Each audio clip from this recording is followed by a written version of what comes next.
Yes people, welcome back to another push session. Now today I'm in the bottom right of the screen taking you through my session on sort of like a commentary basis.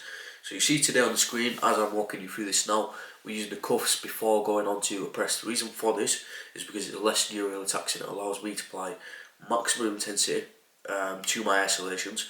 Generally towards the back end of a workout, typically we tend to get a lot tired and we accumulate fatigue through training because we've applied so much effort onto the compounds. So by switching this up and using the cuffs, we're alleviating joint pressure by using the cuffs, we're increasing the range of motion, and what we're doing is we're able to focus more on contracting the chest in the most effective and intensive way, and without having to affect strength and overall energy levels on our compounds. So I highly recommend doing that. This has been a staple within my programming for a good couple of months now, and it's proven a lot of benefits in terms of physique wise and how well I connect with the muscle.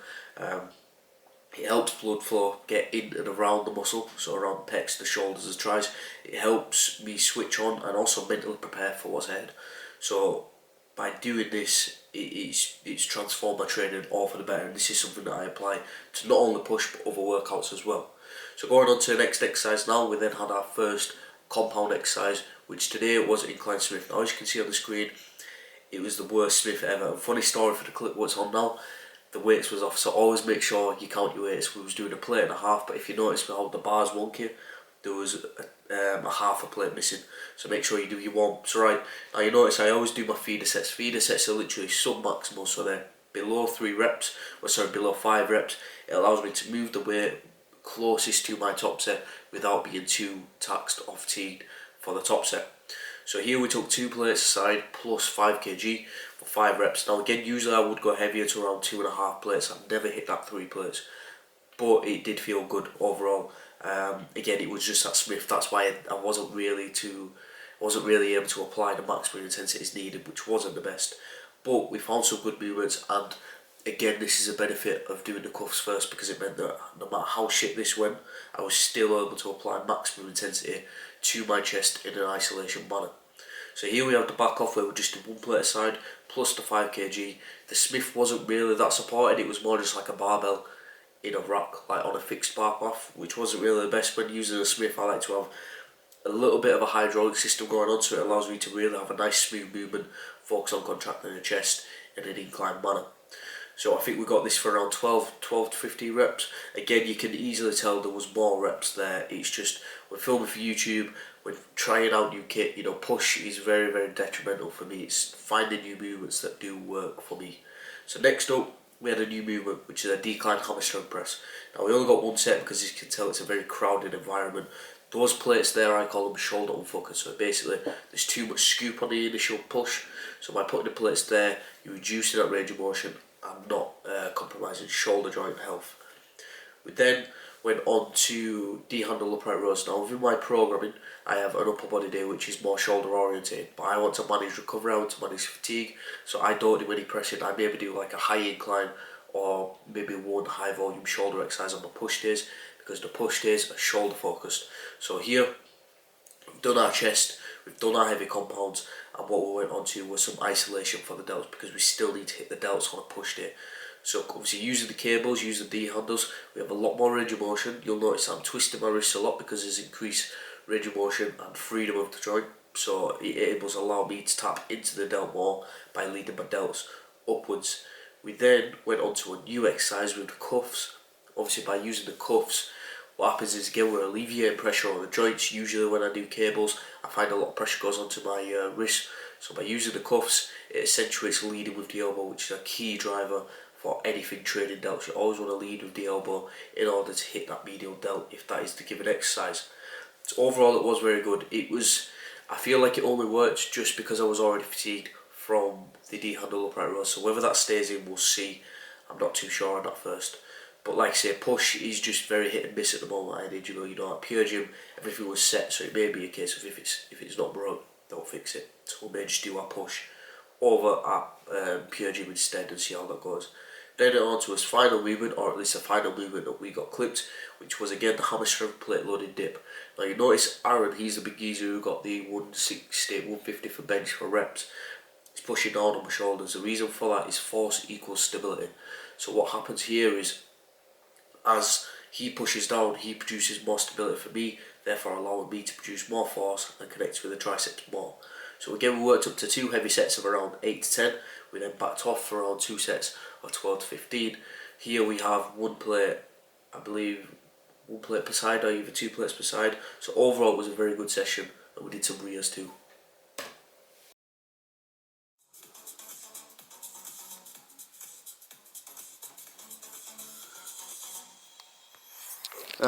You motherfuckers thought, you thought.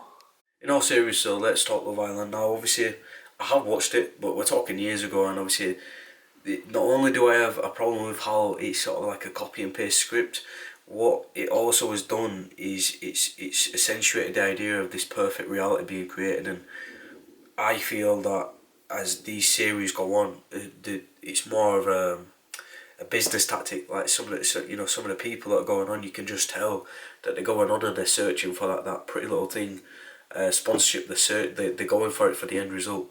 Initially you go back to the first couple of seasons, you had the idea it was a genuine TV show. Now to me it just seems so plastic and so synthetic. It's just not worth the time. Or like literally, I can be scrolling through social media and they're doing comparisons of old series and the people are almost identical. And not only that, it also to talk about it also the cyberbullying and stuff like that. When people are getting absolutely rinsed.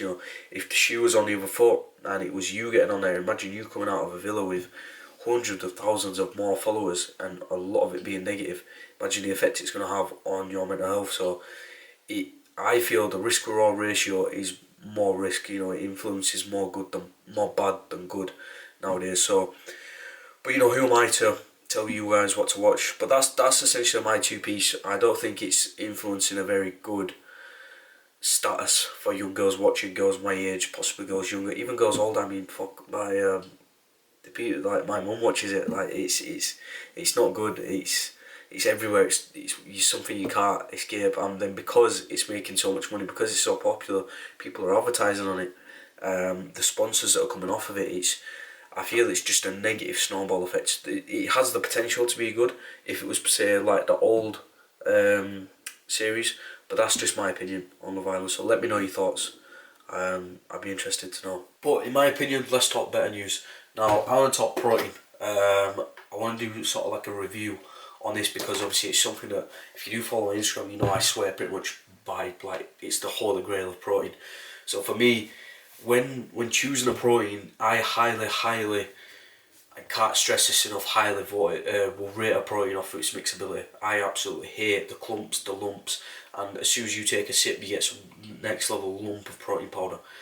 This, by Muscle Sport, the lean weight and unicorn cookie shake, eliminates all of that. You shake it for say 2 seconds, so the mixability automatically off the bat is 10 out of 10, which in my books rates that good. I know a lot of people watching this now will agree with me, the mixability is a very, very big driver for finding a good pre-workout.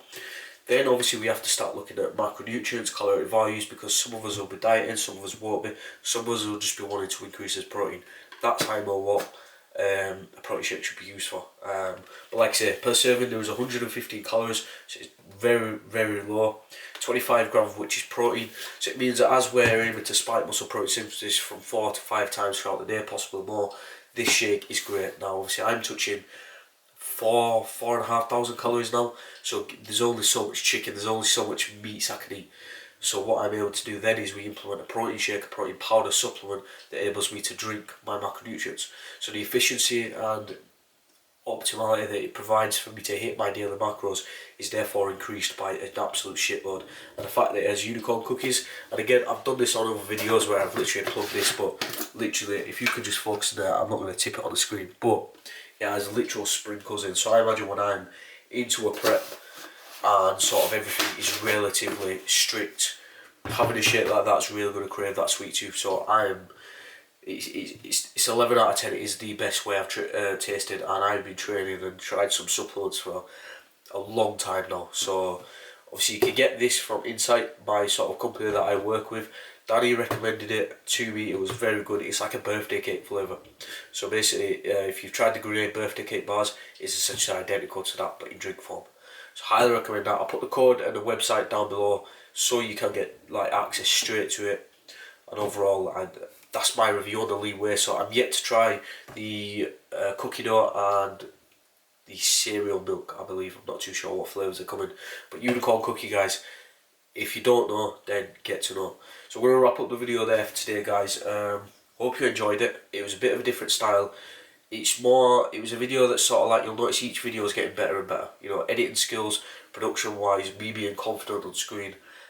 I feel like I'm slowly repaying you guys back for the support that you give me, and I can't wait to get better and better.